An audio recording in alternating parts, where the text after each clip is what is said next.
नमस्ते। कभी सोचा है कि हमारे चारों ओर की हर चीज में एक अनदेखी, एक छिपी हुई शक्ति है? आज हम इसी शक्ति के बिल्कुल स्रोत तक पहुंचने की कोशिश करेंगे। हम बात करने वाले हैं न्यूक्लियर फिजिक्स की। तो सवाल ये उठता है कि आखिर ये शक्ति है क्या, जो हर चीज के अंदर छिपी हुई है? इसका जवाब ढूंढने के लिए पता है क्या करना होगा? हमें जूम इन करना होगा, किसी भी पदार्थ के बिल्कुल सबसे छोटे हिस्से तक। तो चलिए अब और गहराई में उतरते हैं। इस सफर की शुरुआत हम करेंगे पदार्थ के उन बिल्डिंग ब्लॉक्स से, मतलब उसके सबसे छोटे छोटे कणों से। देखिए, हर चीज, चाहे वो हवा हो, पानी हो, अरे ये स्क्रीन ही क्यों ना हो, ये सब की सब बहुत ही छोटे छोटे कणों से बनी है। और इन्हीं कणों को हम कहते हैं परमाणु या एटम। और ये इतने इतने छोटे होते हैं कि इन्हें देख पाना समझ लीजिए लगभग नामुमकिन है। अच्छा, अब मान लीजिए कि हम एक परमाणु के भी अंदर झांक पाएं, तो उसके ठीक बीच में, बिल्कुल सेंटर में, एक बहुत छोटा पर बहुत ही घना हिस्सा मिलेगा। इसी को कहते हैं नाभिक यानी न्यूक्लियस। और सच पूछिए तो न्यूक्लियर फिजिक्स का पूरा खेल इसी न्यूक्लियस के इर्द गिर्द ही घूमता है। तो फिर इस न्यूक्लियस के अंदर क्या है? क्या रहस्य छिपे हैं इसके भीतर? चलिए अब यही पता लगाते हैं कि परमाणु का ये जो केंद्र है, ये आखिर बना किस चीज से है। तो देखिए, न्यूक्लियस के अंदर मोटे तौर पर दो तरह के कण होते हैं। एक होते हैं प्रोटॉन्स, जिन पर होता है पॉजिटिव चार्ज, और दूसरे होते हैं न्यूट्रॉन्स, जिन पर कोई चार्ज नहीं होता, मतलब वो न्यूट्रल होते हैं। बस यही दोनों मिलकर न्यूक्लियस बनाते हैं। अब एक मजेदार बात, हर न्यूक्लियस शांत नहीं बैठता। कुछ यूं कह लीजिए थोड़े अस्थिर होते हैं, जैसे यूरेनियम।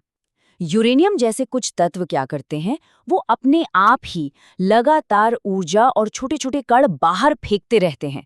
और इसी प्रक्रिया को हम कहते हैं रेडियोधर्मिता या रेडियो एक्टिविटी। ये कोई अजीब बात नहीं है, ये प्रकृति में होता रहता है। तो जब ये रेडियो एक्टिविटी होती है, तो इसमें से मुख्य रूप से तीन तरह की रेडिएशन निकलती हैं: अल्फा, बीटा और गामा।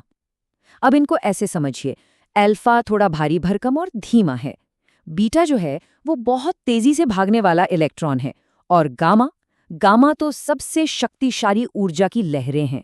मतलब तीनों की अपनी अपनी खासियत और अपनी अपनी ताकत है। तो ये तो हुई प्राकृतिक रूप से निकलने वाली ऊर्जा की बात, लेकिन सवाल ये है कि क्या हम जानबूझकर न्यूक्लियस में बंद इस जबरदस्त ऊर्जा को बाहर निकाल सकते हैं? और इसका जवाब है हाँ, बिल्कुल। और बस यहीं से कहानी शुरू होती है ऊर्जा के एक बहुत बड़े धमाके की। ऐसा करने के दो मेन तरीके हैं। इन्हें न्यूक्लियर रिएक्शन कहते हैं। पहला है फिशन। इसमें क्या होता है, हम यूरेनियम जैसे किसी भारी न्यूक्लियस को तोड़ देते हैं। और दूसरा है फ्यूजन, जिसमें इसका उल्टा होता है, दो हल्के न्यूक्लियस को आपस में जोड़ दिया जाता है, बिल्कुल वैसे जैसे हमारे सूरज के अंदर होता है। और मजे की बात यह है कि दोनों ही तरीकों में इतनी ऊर्जा निकलती है जिसकी हम कल्पना भी नहीं कर सकते।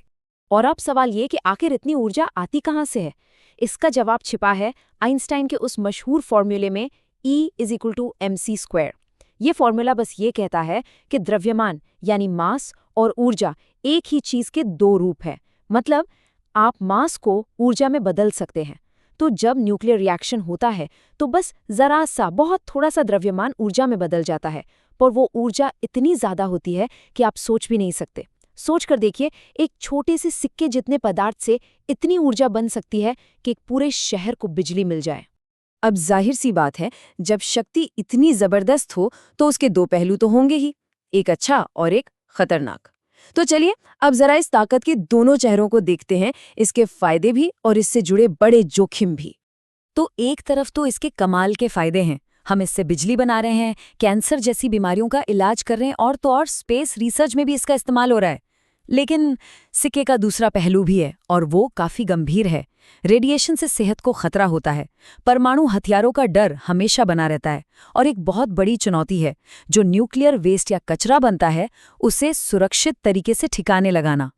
तो इस पूरी बातचीत से एक बात तो बिल्कुल साफ हो जाती है कि इंसान ने जो ये ज्ञान खोजा है ना, ये अपने साथ एक बहुत बहुत बड़ी जिम्मेदारी भी लेकर आता है। तो कह सकते हैं कि न्यूक्लियर फिजिक्स वाकई में एक बेहद शक्तिशाली और ज़रूरी विज्ञान है। इसमें इतनी क्षमता है कि ये हमें ऊर्जा से लेकर इलाज तक न जाने कितने ही तरीकों से हमारी मदद कर सकता है।